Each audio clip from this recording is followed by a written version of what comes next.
Une des personnes blessées dont on parlait tout à l'heure était présent au dernier G7 de Biarritz à l'été 2019. Il y avait été repéré. Et alors, est-ce que ça justifie qu'ils soient entre la vie et la mort? Est-ce que j'ai dit ça? J'ai pas dit que vous avez dit ça, mais c'est ce qui est sous-entendu. Vous êtes porte-parole du collectif Les Soulèvements de la Terre. Enfin, porte-parole, on va voir pour combien de temps, puisque officiellement, c'est Gérald Darmanin qui l'a dit hier, il veut vous interdire, il veut dissoudre votre mouvement, donc Les Soulèvements de la Terre. On va y revenir, mais d'abord, je voudrais avoir des nouvelles des 2 manifestants qui sont toujours à l'hôpital. Est-ce que vous en savez plus ce matin? Est-ce que vous avez des nouvelles? Est-ce que vous parlez avec la famille? Il y a nos camarades qui parlent avec les proches, mais je vais pas pouvoir en dire beaucoup plus, parce que leur état est très instable. Et donc, j'ai pas envie de dire de bêtises ici sur ce plateau. Le fait est qu'ils sont toujours entre la vie et la mort, et que les séquelles, c'est sûr, s'ils survivent, seront irréversibles, et je sais pas de quelle nature. Et vous savez pas de quelle nature, en tout cas, au moment où on se parle, on peut pas dire qu'ils vont mieux. Non. Non. Basile Duterte, le ministre de l'Intérieur, veut donc faire interdire votre collectif. Il estime que les Soulèvements de la Terre est responsable des affrontements du week-end dernier. Et la loi vous donne donc 10 jours pour répondre avec des arguments. Qu'allez-vous répondre? Écoutez, tout d'abord, je tiens à dire que cette annonce de dissolution est pour nous une tentative de diversion. Tentative de diversion qui vise à masquer plusieurs choses qui sont bien plus graves et qui révèlent la manifestation de Sainte-Soline samedi dernier. La première, c'est le thème de l'eau. On traverse une sécheresse historique. Ce n'est que le début. Elle devient pluriannuelle. C'est une des manifestations les plus drastiques, les plus dramatiques du changement climatique. Et donc, il est normal dans ce contexte que des mouvements se développent pour défendre l'eau comme bien commun. Après, la question, c'est la nature des mouvements. Contre l'accaparement. J'y viens. Deuxième diversion, c'est pour essayer de faire oublier la stratégie désastreuse du maintien de l'ordre. On est le seul pays d'Europe où on tire comme ça sur la foule avec des grenades offensives. Et donc, l'idée, c'est qu'en mettant sur le dos d'une minorité imaginaire les violences, on vise à relativiser ce qui s'est passé, et c'est pour nous vraiment un contre-feu médiatique. Minorité imaginaire. Alors, je voudrais quand même préciser les choses. Le ministre de l'Intérieur estime que parmi les manifestants, il y avait 200 personnes qui étaient connues des services de renseignement, dont de nombreux fichiers S. Voilà ce que dit Gérald Darmanin. Des personnes qui, pour certaines, étaient présentes déjà dans toutes les manifestations qui avaient parfois dégénéré depuis quelque temps. L'une des personnes blessées dont on parlait tout à l'heure était présente au dernier G7 de Biarritz à l'été 2019. Il y avait été repéré. Et alors, est-ce que ça justifie qu'ils soient entre la vie et la mort? Est-ce que j'ai dit ça? J'ai pas dit que vous avez dit ça, mais c'est ce qui est sous-entendu. Pourquoi, en fait, les renseignements généraux vous envoient des notes blanches? Pourquoi les renseignements généraux ont fuité le profil? Non, je peux pas vous laisser dire ça, Basile Duterte.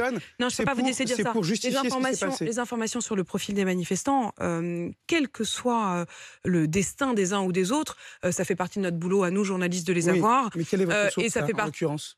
Ça, moi, j'ai lu ça dans les dépêches AFP, donc je peux pas vous dire. Vous n'avez pas reçu, comme tous les autres journalistes, les 2 pages de notes blanches des renseignements généraux sur les Soulèvements de la Terre? C'est pas moi qui ai été chercher la source, Basile Duterte. Mais est-ce que vous contestez ce qu'ils disent du profil, c'est-à-dire quelqu'un qui aurait été déjà mis en cause en 2011, dès 2011, pour la dégradation des locaux de la PJJ, c'est-à-dire la police judiciaire de la jeunesse à la Beige. Une dizaine de personnes avaient fait irruption à ce moment-là dans la police judiciaire, et il avait été ce que c'est qu'on utilise ce profil pour légitimer le fait qu'il était gravement blessé. Mais moi, j'ai jamais C'est pas vous qui faites ça. C'est pas vous qui faites ça. C'est le ministère de l'Intérieur.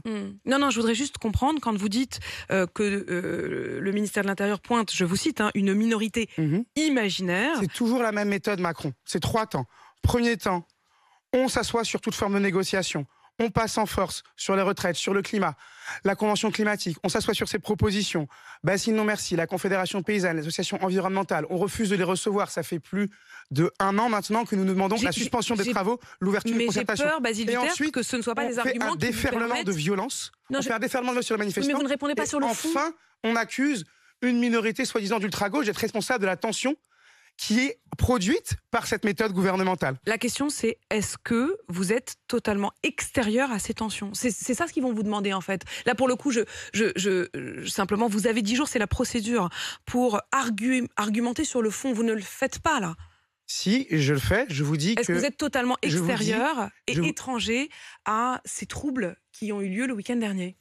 Si le gouvernement avait entamé une concertation sur la question de l'eau à l'échelle des Deux-Sèvres, alors que toutes les associations ont quitté le protocole, il n'y aurait jamais eu de tels affrontements, c'est clair et net. Êtes-vous étranger aux agissements, aux violences Nous, ce que nous faisons, c'est que nous organisons une grande manifestation avec des milliers de personnes. Nous, avec à l'appel de 110 organisations, hein, des syndicats, c'est pas une manifestation de soulèvement de la terre, je vous rappelle. Hein.